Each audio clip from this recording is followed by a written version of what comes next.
During summer break, after months of struggling at Nevermore Academy, Wednesday Addams ends up bound in a criminal's basement, surrounded by dozens of eerie dolls. 6 weeks earlier, after returning home, she had dedicated all her time to fully mastering her psychic powers. Everything she sought was inside Goody's spell book.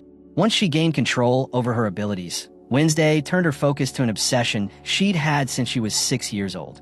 The criminal she once admired most was the Kansas City Scalper, and to find him through her visions, she needed an item from one of his crime scenes. His 11th victim had been holding a bowling ball when taken and using it. Wednesday locates the Scalper. The next day, she books a plane ticket to reach him, but at the metal detector, security stops her. After being searched, she's forced to surrender all the hidden weapons tucked in her clothing before being allowed to continue. When she finally confronts the criminal, she tries to stun him with a taser, but is captured instead. The moment he grabs her arm, she has a vision and faints. When she comes to, she's tied up in his basement, on the verge of becoming his next victim. Approaching her, he shows off a doll he made in her likeness, saying it will join his collection as a reminder of all his victims. Before he could begin his twisted work, Thing bursts out of one of the dolls and attacks him. While her friend restrains the Scalper, Wednesday frees herself and turns his own gruesome tools against him. After giving him the pain he deserves, she hands him over to the police and returns home to spend her final vacation days. On the way back to Nevermore Academy, Wednesday discovers her brother can shoot lightning from his hands and dares him to blast a sign. Moments after it shatters, an accident happens at a crossroads, but the Addams family carries on as if nothing happened. Later that day, while photographing a woman on a secret date, a private detective is surrounded by a flock of menacing crows. By the time Carl notices, it's too late. He's attacked and forced to flee to his car. Calling a trusted contact, he warns he's been exposed and reveals where to find the evidence if he doesn't make it. Before he can escape, the crows break in, and Carl is killed. With Pugsley now transferred to Nevermore, Wednesday lays down her rules for living together and heads to her room. After saving the school from the demonic pilgrim, she's become well-known and is surprised to meet Barry Dord, the Academy's new principal. Reuniting with Enid in her room, Wednesday gives her a gift taken from the Scalper's home and begins unpacking. When she opens the bathroom door, an arrow from a crossbow nearly hits them, and she realizes she's being watched. Touching the photo embedded in the wall, she tries to use her psychic powers to find her stalker, but fails. Enid notices a dark tear falling from Wednesday's eye and grows concerned, but Wednesday brushes it off. After meeting the new principal, Morticia and Gomez are invited to stay a few days at Rotwood Cottage, once home to Marilyn Thornhill before her arrest. With changes underway at Nevermore, Barry offers Morticia the position of chairwoman for the Gala Republic's Revenue Committee. Upset at the thought of her parents staying, Wednesday walks into the woods and spots officials retrieving Carl's body. After a brief talk with Sheriff Santiago, she notices a suspicious man trying to slip away and chases him down.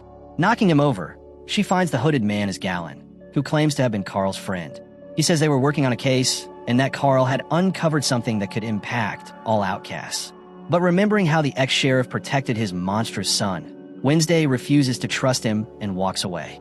Though transferred to the Reichenbach School in Switzerland, Xavier sends her a final gift, an image of a raven perched on a tombstone. Unaware of its meaning, he still believes it's connected to her. Meanwhile, Thing helps Wednesday discover that her stalker broke into her room and stole her manuscript. Believing he intends to burn it during the Founder's Pyre, she rushes to the event and slips inside. While the crowd is distracted by a musical performance and the new principal's introduction, she searches the branches for her book. Just as she recovers it, the principal lights the pyre. Trying to escape, Wednesday struggles until Enid runs to get help. Students with telekinetic powers join forces to lift the flaming wooden bird into the air, impressing everyone. She escapes the fire with her book seconds before it's consumed, then climbs onto the stage to end her newfound fame. Spotting a painting the principal used to honor her, Wednesday immediately sets it ablaze, sabotaging the entire event. That night, Pugsley wanders alone in the forest, falls from a tree trunk, and when his hands touch the ground, a surge of electricity revives a buried corpse. Worried about her friend, Enid decides to follow her, and when touched, Wednesday experiences another vision where she sees Enid's grave surrounded by crows. As she turns back, Wednesday is attacked by her friend's zombie corpse, who blames her for her death.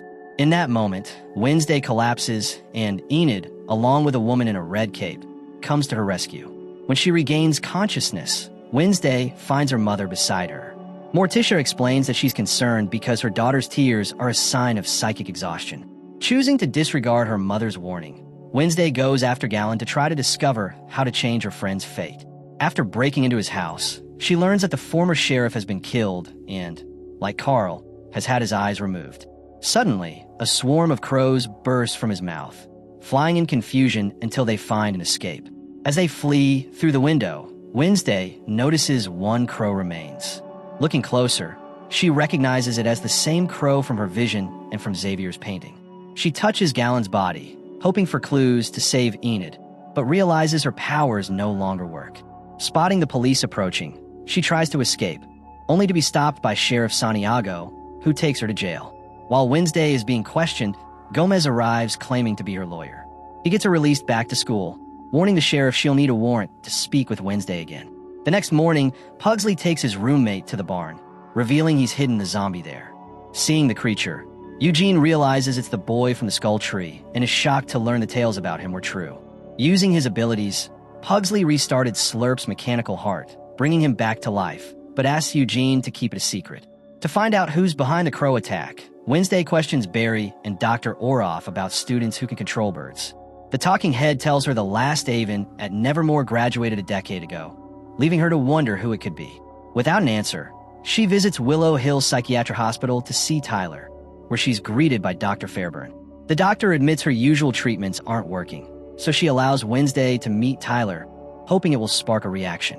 Seeing him again, Wednesday hides her anger, but when Tyler learns his father has died, he shows no grief and refuses to help her find the killer. During their talk, Tyler begins to transform, but a guard uses a shock collar to subdue him. Meanwhile, during science class, Eugene tells Pugsley that Slurp has escaped from the barn.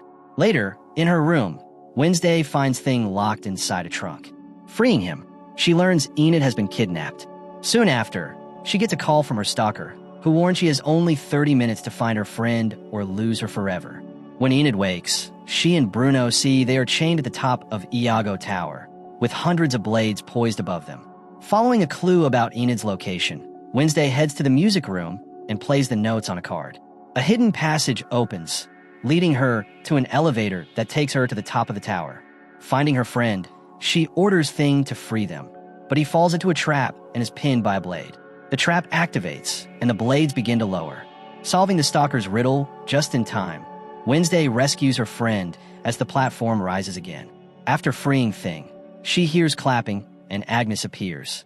Wednesday realizes her stalker is a 13-year-old with invisibility powers, shocked to learn she did all this just to get her attention. Wednesday starts to suspect Agnes in Gallon's attack, but the girl denies involvement, saying she only wanted to prove herself smart enough to be her friend. That rainy night, a driver crossing Nevermore Forest accidentally hits someone. When Gabe steps out to check, the body vanishes. Turning around, he faces the monstrous zombie and is devoured. Later, Wednesday learns her mother took Goody's spell book from her room. Determined to get it back, she sneaks into the Rotwood cabin but is caught. Trying to convince her to return it, Wednesday describes her latest vision, saying she'll be responsible for Enid's death. She believes Gallon and Carl were killed by the one-eyed crow from her vision, and someone is orchestrating these attacks. Despite this, Morticia refuses to return the book, warning that if Wednesday keeps using her powers this way, she could lose her mind like Aunt Oilia. The next morning, while feeding his pet monster, Pugsley reveals Slurp was found in the barn earlier that day. When he notices the zombie has returned to school alone, Eugene starts wondering what it has been doing during its absence and observes that the creature is recovering. Gradually, its decayed body is growing new tissue, and even its brain is regenerating as it feeds. Concerned about the danger if Slurp escapes again, Eugene insists they should report the zombie's existence. Pugsley reassures him that Slurp won't be able to break free from his chains again. With Agnes's help, Wednesday unlocks Galpin's phone and discovers a voice message from Carl. In a recording, Carl reveals that the evidence from their joint investigation is hidden in a cabin, though the girl has no idea where that is. While looking through photos found in Galpin's home, Wednesday finds the cabin's address and decides to join Enid and other students on a camping trip to get there. Upon arriving at the campsite, Wednesday spots her brother carrying a coffin and begins to suspect he's hiding something, but she's soon distracted by the sudden arrival of her parents. When he reaches the tent and sees that Pugsley has brought Slurp along, Eugene says it's a terrible idea. Pugsley explains that he set up an alert system in case the zombie escapes. As the director explains the camp rules, Ron Kruger arrives with his cadets, claiming he booked the site 6 months earlier. Barry presents his signed contract, and both parties learn that the landowner rented the site to 2 groups for the same weekend, leaving it to be decided who will stay. Wednesday suggests a challenge. The losing team must leave without saying a word.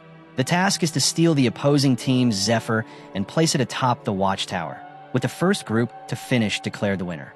While the outcasts guard their Zephyr, Bailey and his friends fire an arrow into the Gorgon's cap, petrifying all his allies. Ajax is then captured, and Bailey seizes the Zephyr. Seeing a flare go up, Wednesday orders Eugene to send his bees to attack the opponents. Amid the chaos, she moves through tear gas to snatch the Zephyr from the other team. When she spots Bailey nearing the tower's top, Wednesday fires an arrow and slides down the rope to the opposite side. She knocks him down with a kick, places their opponent's Zephyr on the tower, and secures the win. By nightfall, all students gather around the bonfire, except Wednesday, who follows the map to Galpin's cabin. Searching the place, she finds a list of obituaries of people who died years ago, all former patients of Willow Hill. She tries again to use her psychic powers to learn who Lewis is, but fails, so she takes the evidence.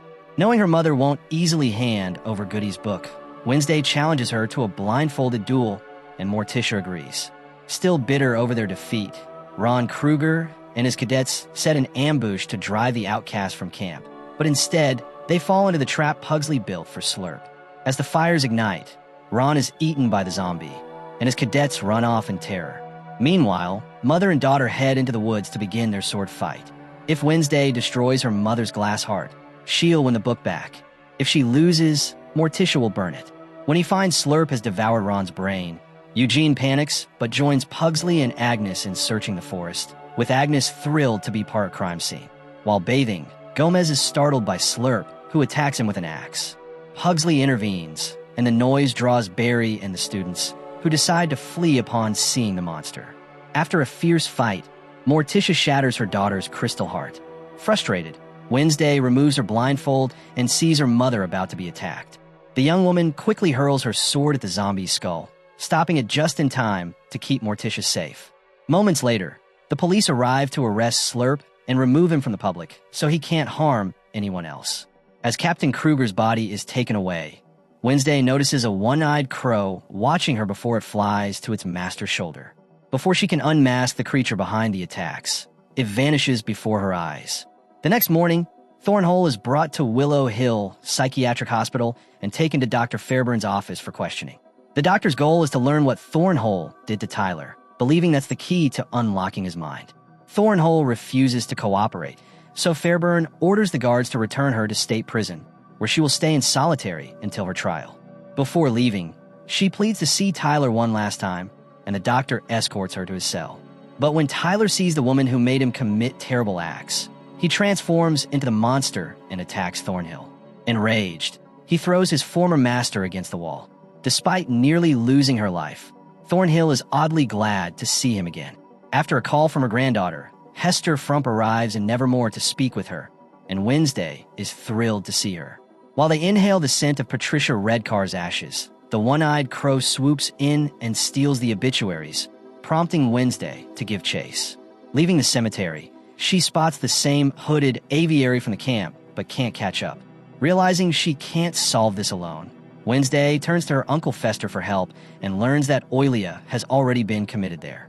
Fester's mission is to track down a woman named Lewis, who could be a doctor or a patient. After causing trouble at his hotel, Fester ends up admitted to the psychiatric hospital, where he endures various treatments. During a school break, while in the courtyard with Enid, Wednesday sees a flock of crows gathering and knows an attack is coming. As students scatter, the principal appears and uses his firepower to drive the birds away. Thing is captured in the chaos, but frees himself after Barry launches a fireball at the crow holding him. Enid catches Thing during the fall, and Wednesday resumes chasing the aviary through the school's corridors. The criminal escapes again, and when Wednesday encounters Dr. Fairbairn, she starts to suspect the doctor's involvement. Fairbairn insists she is meeting with Isadora Capri, the new music teacher, and claims that's her only reason for visiting. Upon learning her newest patient is Wednesday's uncle, Fairburn locks Fester in a cell with Slurp. When Thing learns of Fester's trouble, he returns to Nevermore to tell Wednesday, who enlists Agnes to help free him. After the rescue, Wednesday leaves the cell door open, letting Slurp escape and attack the guards. Seeing the guards being devoured, Thornhole tries to run, but ends up in Wednesday's grasp. While Isadora performs, an alarm sounds, and Fairburn realizes the zombie is loose. Wednesday and Fester find a secret passage during their escape and discover Lewis is actually a research project targeting outcasts. When she opens the cells, Wednesday sees that all the people listed in the obituaries from Gallon's hut are alive. These captives are used as test subjects and experiments funded by the Lewis Project. The aviary arrives, and Wednesday learns her enemy is a woman, Judy, the daughter of Augustus Stonehurst. Wednesday had met her posing as Fairburn's secretary, but it was Judy who hired the doctor to continue her father's work. Judy explains that Augustus admired outcasts so much that he wanted to become one, gathering these people to try to steal their abilities. He failed but managed to give Judy powers, allowing her to control birds. Fester then cuts the hospital's power, opening all the cells and releasing the outcasts. As chaos spreads, Thornhole seizes the chance to escape but decides to find Tyler first. He transforms into Hyde, making her realize she no longer controls him, and she runs. Tyler catches up and slashes his master with his claws. Meanwhile, Slurp devours Dr. Fairburn while she hides with Augustus, who becomes the next victim. On her way out, Wednesday encounters Hyde and is left with no escape. She is thrown from a window just as police arrive. Realizing he can't fight the armed officers, Tyler flees into the forest, and Wednesday is taken to the hospital.